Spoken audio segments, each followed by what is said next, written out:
For generations, a sentient AI has watched over the world and solved all of humanity's problems. It was an era of objectivity, social equality, and ecological recovery.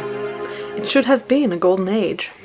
Now, three strangers are on a pilgrimage through the arid, lonely sagelands and underpopulated cities of the systemic era on their way to the seemingly innocuous town of Prower.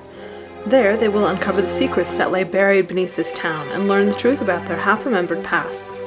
In the end, they must choose between their sanity or solving humanity's final and most intractable problem. Systemic is it's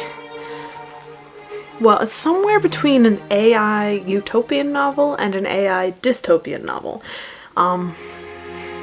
Okay. Officially, the definition of dystopian is a world that looks and feels as though it is a utopia, except there is usually one major thing wrong with the world.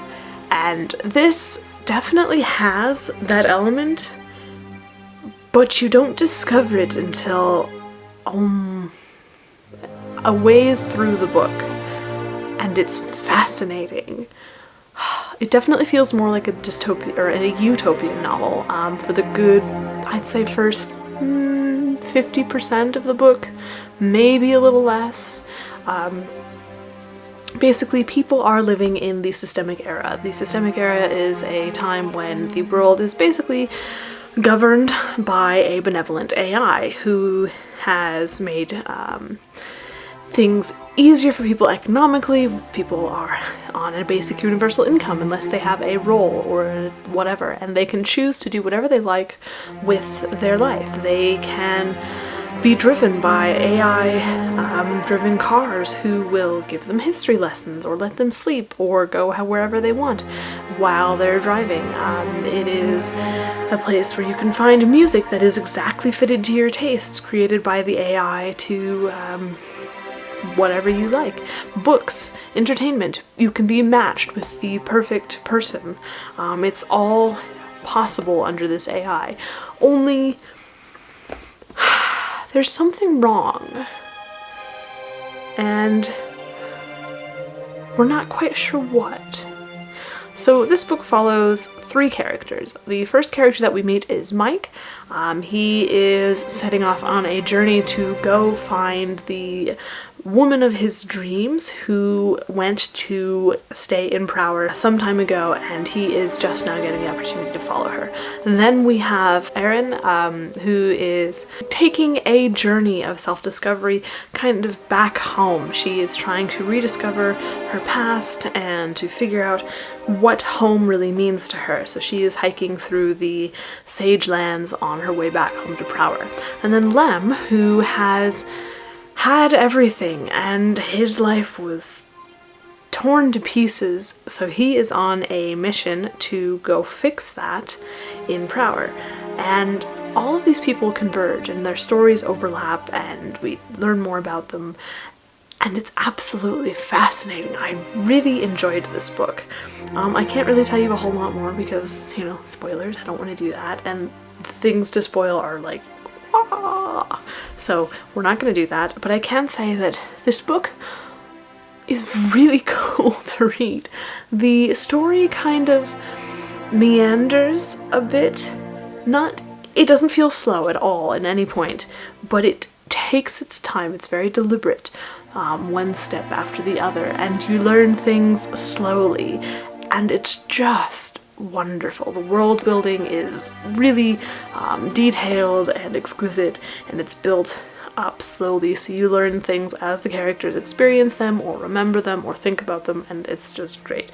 And the characters themselves feel real. I mean, they feel a little not real because they're living in this idealized world and they are products of that idealized world, but they also feel exactly like what I think I would probably be like if I lived in that sort of an environment.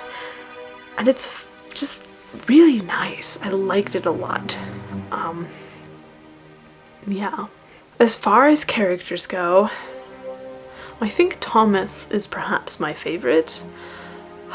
I think he holds the most mystery, and the more we learn about him later on in the book, the more interesting it gets. And I think he is perhaps the most interesting as far as the people go because there is so much to discover about him, and he plays such an important role without actually being like overwhelming about it, which is wonderful.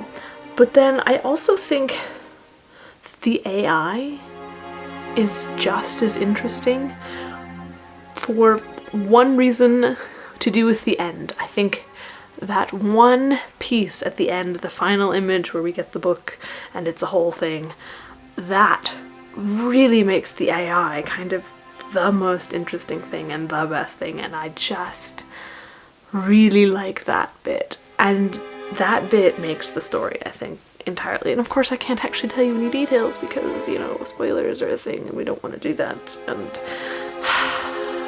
yeah. As far as critiques go, I don't actually have any.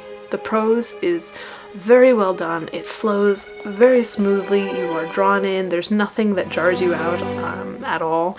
I think the world is very easy to understand. The people are really interesting. The characters. It's a really nicely done story. And the fact that I couldn't tell it was a true dystopian novel until about halfway through was really well done. I liked it a lot. Yeah, I don't actually have any critiques for this book. And trust me, I've tried. I was going through characters and plot development and world building and nothing. I got nothing. So yes, if you are interested in this book, as usual, all the links are in the description box below. You can find them there. I highly recommend it. It is absolutely worth a read. It's not dark, not violent, it's just interesting. I really enjoyed this book. Yeah, so yes, links below. You can find my links there too if you're interested. And otherwise, that's all I've got for you today. So go cause some trouble, read a book or two or three as the case may be, and I shall see you next time.